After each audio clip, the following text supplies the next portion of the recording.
بسم اللہ الرحمن الرحیم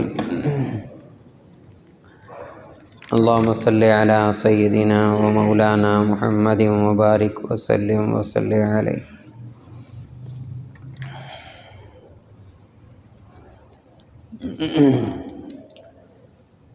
عن ابن عمر رضی اللہ تعالی عنہما قال قال رسول اللہ صلی اللہ علیہ وسلم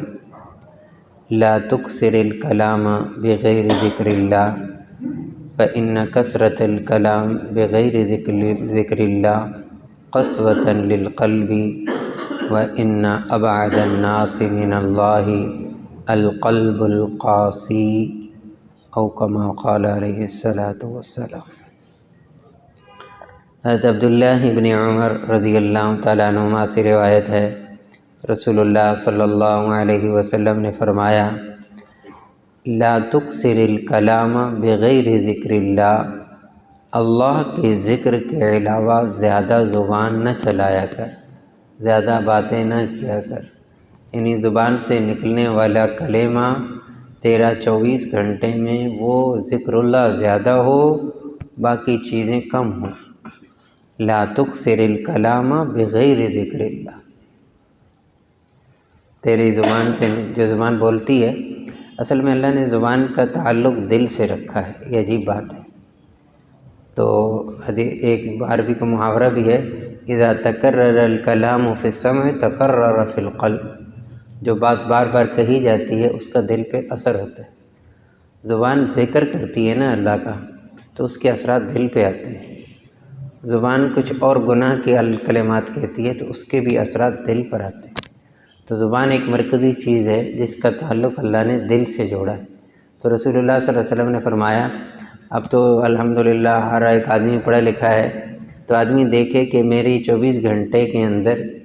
کتنے % میں نے اللہ کا ذکر کیا ہے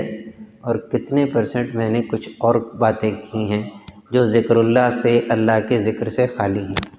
پھر امام غزالی رحمۃ اللہ علیہ نے تو لکھا ہے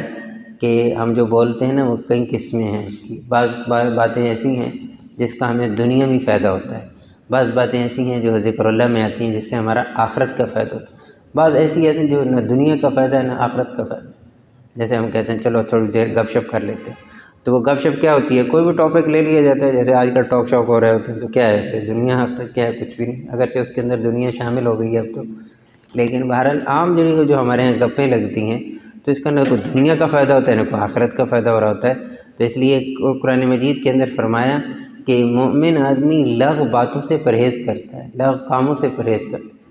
کبھی بھی ایسا نہیں کہا قد افلح المؤمنون الذین هم فی صلاتهم خاشعون والذین هم عن اللغو معرضون، لغو باتوں سے، لغو چیزوں سے پرہیز کرتے ہیں۔ تو آپ نے فرمایا لا تکثر الکلام بغیر ذکر اللہ، اللہ کے ذکر کے علاوہ بہت زیادہ باتیں نہ کرو، اگر زیادہ ہی بولنا ہے تو پھر اللہ کا ذکر کرو۔ اور وجہ کیا ہے، ہوگا کیا ہے؟ تو رسول اللہ صلی اللہ علیہ وسلم نے فرمایا ان کثرت الکلام بغیر ذکر اللہ قسوة للقلب، جو آدمی اللہ کے ذکر کے علاوہ اپنی زبان کو دیگر کاموں کے اندر لگاتا ہے تو اس کا دل سخت ہو جاتا ہے، قسوۃ قلب، اس کا دل بے حس ہو جاتا ہے، دل سخت ہو جاتا ہے۔ اور پھر اگلا نتیجہ رسول اللہ صلی اللہ علیہ وسلم نے یہ بیان فرمایا ان ابعد الناس من اللہ القلب القاسی، لوگوں میں اللہ سے سب سے زیادہ دور انسانوں میں وہ بندہ ہے جس کا دل سخت ہو جائے، اللہ سے دور ہو جائے گا۔ کون بندہ؟ القلب القاسی والا، جس کا دل سخت ہو جائے گا۔ تو اس لیے اس لیے رسول اللہ صلی اللہ علیہ وسلم نے فرمایا جب بھی کوئی مجلس کیا کرو تو اس میں ذکر کیا کرو، اس میں کوئی نہ کوئی بات اللہ اور اس کے رسول کی کر رہی ہو، اور نہیں تو اٹھتے وقت وہ کلمات پڑھ لیے کرو جو رسول اللہ صلی اللہ علیہ وسلم نے فرمائے سبحان اللہ وبحمدہ سبحانک اللہم وبحمدک نشہد ان لا الہ الا انت نستغفرک ونتوب الیک۔ اس لیے یہ فرمایا کہ زبان سے ایک ایسی چیز ہے، اور خاص طور پر یہ جو مجالس ہیں یہ کثرت سے باتیں، تو اس لیے انسان کی اگر اپنی کوشش یہ ہو کہ بس میں نے ذکر کرتے ہی رہنا ہے، بیچ میں کوئی بات آ گئی تو کر لوں گا، اور اس بات کے اندر بھی انسان اچھی نیت کر لے، تو اللہ رب العزت ہمیں اس سخت دلی سے بچائے، اللہ رب العزت ہمیں وہ دل نصیب فرمائے جو ہر وقت اللہ اللہ کرنے والا ہو۔ اللہ عمل کی توفیق دے۔ سبحان اللہ وبحمدہ سبحانک اللہم وبحمدک نشہد ان لا الہ الا انت نستغفرک۔ سبحان ربک رب العزة عما یصفون وسلام علی المرسلین الحمد للہ.